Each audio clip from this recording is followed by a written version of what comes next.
Good evening, fellow toastmasters and honored guests. Confucius said, choose a job that you love and you will never work a day in your life.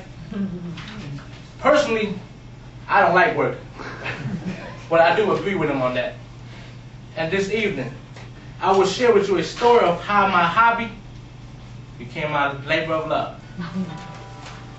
I started cutting hair at the age of 13. My best friend's sister, Shawina, was going to Truman College for a career in cosmetology. Then it happened. Shawina had a set of clippers in the right-hand drawer in their kitchen. Then was freshman year homecoming night, 1998, the day I cut my first head. The victim's name, Robert Hubert. Who in here know what the word funk is? F-O-O-N-K. You can't find it in the Webster's dictionary, or you can't Google it. But I will use it in a complete sentence for you. Damn, Rob, who the hell funked your hair? He said, this mug right here. All I could say was, I'm sorry. But you would think that was the last head I ever cut. But no, I had another itch. I gotta find somebody else. There goes my 9-year-old neighbor named Bill. Hey, Bill, I'll talk to you for a minute. Who cut your hair? I cut hair too, man. I get down. I'll be right over. Funk! I asked Mike, let me cut your hair. Funk. I even funked myself. But last but not least was my buddy Bo. See, Bo was a special case. Bo was the first person I ever tried to line with a razor. All I can tell you was, it took 10 minutes for him to stop bleeding.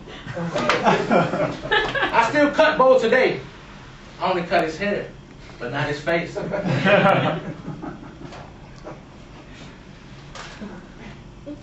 I kept getting better and better and better. I went to the library and rented out tapes on cutting hair, and I used to try it on my victims. It was still a hobby until 2 years into my semester at Wright College, when I said, I need to make some money, and I'm kind of tired of going to school right now. So I said, you know what? I'm going to go to barber college. The next day, I got on the 84 Peterson bus, took it to Bryn Mawr, Red Line, took the Red Line all the way to Roosevelt, took the Green Line, and got off on 51st and King Drive to Kane's Barber College. That long trip was all worth it, because when the instructor walked through with that big bag, and I opened the bag, right next to the comb set, right under the handheld mirror, was the most beautiful thing I ever seen in my life. The Lamborghini of all clippers. The Oster 76ers. I couldn't wait to go home and use it on somebody. And then I got my chance. 2004 Sen Prom. I had all of them lined up. All the cheap ones that don't want to pay for a real haircut, they all came to me. I had them all lined up. I made about $50 that night. But that 50 meant more than just 50. It was something that was going to grow and get bigger. But the celebration was short. I was cutting my buddy's wheel before I had to go to work at my restaurant job. Here comes the landlord. What is this?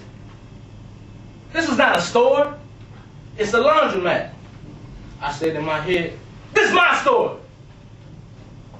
But my action, I was sweeping up the hair calmly, packing my clippers, and said, Miss Gupta, I'm so sorry.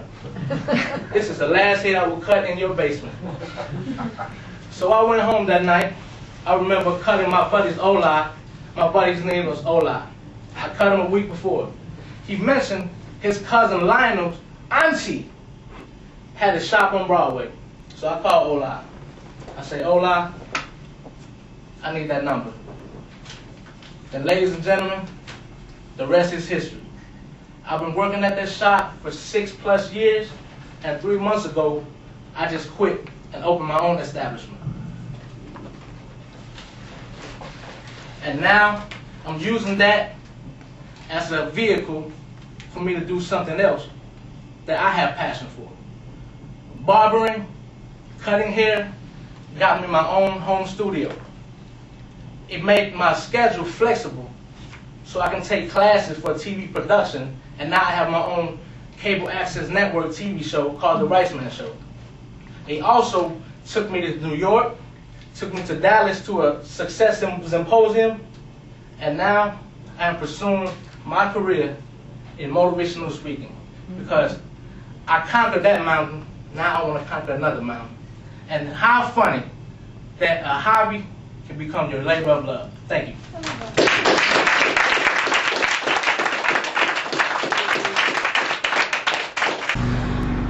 Okay, the speech was great. My man Brad came to support me. You knocked it out, man. Man, you know, it was a great feeling, man.